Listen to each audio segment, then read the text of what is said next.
என் சமூகம் உனக்கு முன்பாக செல்லும், நான் உனக்கு இளைப்பாறுதல் தருவேன் அப்படின்னு யாத்திராகமம் 33வது அதிகாரம் 14வது வசனத்துல நம்ம வாசிக்க முடியும். கர்த்தர் நமக்கு இளைப்பாறுதல் தருகிறவராய் இருக்கிறார். இளைப்பாறுதல் அப்படின்னா என்னன்னா, இளைப்படைந்த ஒரு உள்ளத்திற்கு ஆறுதல் தருகிறது.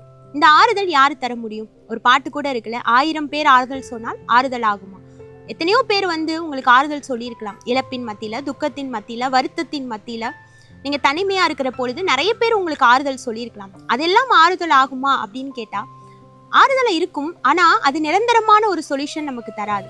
நமக்கு நிரந்தரமான ஒரு ஆறுதல், இளைப்பாறுதல், அந்த நொந்து போன ஒரு ஆத்மாவுக்கு ஓய்வை தரக்கூடியது யாரு அப்படின்னா ஏசப்பாவால மட்டும்தான் தர முடியும். இன்னொரு இடத்துல நீதிமொழிகள் 25வது அதிகாரம் 11வது வசனத்துல சொல்லப்பட்டிருக்கு, ஏற்ற சமயத்தில் சொன்ன வார்த்தை வெள்ளித்தட்டில் வைக்கப்பட்ட பொற்பழங்களுக்கு சமானமா. அப்ப ரைட் டைம்ல ஒரு வேர்டு உங்களுக்கு ஆண்டவர் கொடுக்குறாருல, ஒருவேளை அது மனுஷன் மூலமா, ஊழியக்காரவங்க மூலமா, நீங்க பர்சனலா வார்த்தையை படிக்கிறப்ப உங்களுக்கு ஆண்டவர் பேசுவார். அந்த ரைட் டைம்ல, ஏற்ற சமயத்துல உங்களுக்கு தேவன் ஒரு வார்த்தையை கொடுக்குறாருல, அந்த வார்த்தை நம்ம இருதயத்தை ரொம்ப ஆறுதல் படுத்துகிற வார்த்தை. அதுக்கு அந்த மாதிரி ஒரு ஆறுதலுக்கு அதுக்கு விலையே நம்ம கொடுக்க முடியாதான். வெள்ளி தட்டில் வைக்கப்பட்ட பொற்பழங்களுக்கு சமம். அது ஒரு ப்ரெஷியஸ் அப்படின்னு சொல்லக்கூடியது. நீங்க நிறைய மனுஷங்க சும்மா போற போக்குல ஏதாவது ஒரு 4 வார்த்தை பேருக்கு ஆறுதல் சொல்லிட்டு போறவங்க இருக்கிறாங்க.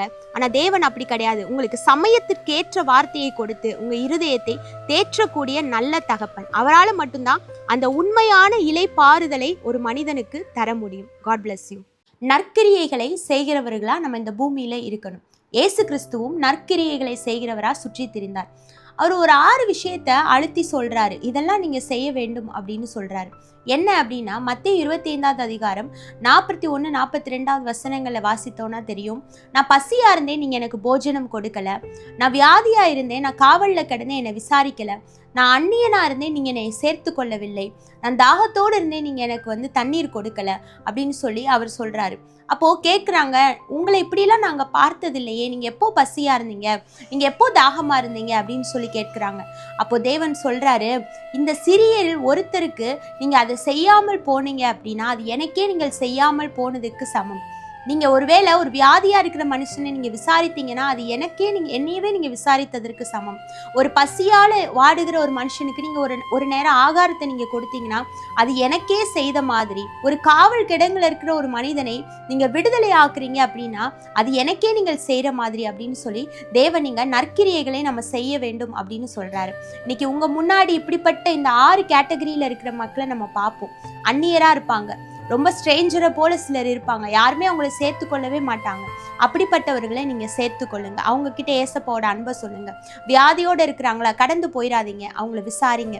அதே மாதிரி பசியா இருக்கிறாங்களா, தாகமா இருக்கிறாங்களா, அவங்களுக்கான ஆகாரத்தை நம்ம கொடுக்கணும். இதெல்லாம் இந்த பூமியில வாழ்ற நாட்கள் நம்ம செய்ய வேண்டும். இந்த பூமியில நம்ம இப்படிப்பட்ட நற்கிரியைகளை செய்ய வேணும் அப்படின்னு ஏசப்பா விரும்புறாரு. இப்படிப்பட்ட காரியங்களை நம்ம எங்கேயோ தேடி போய் செய்யணும் அப்படிலாம் கிடையாது.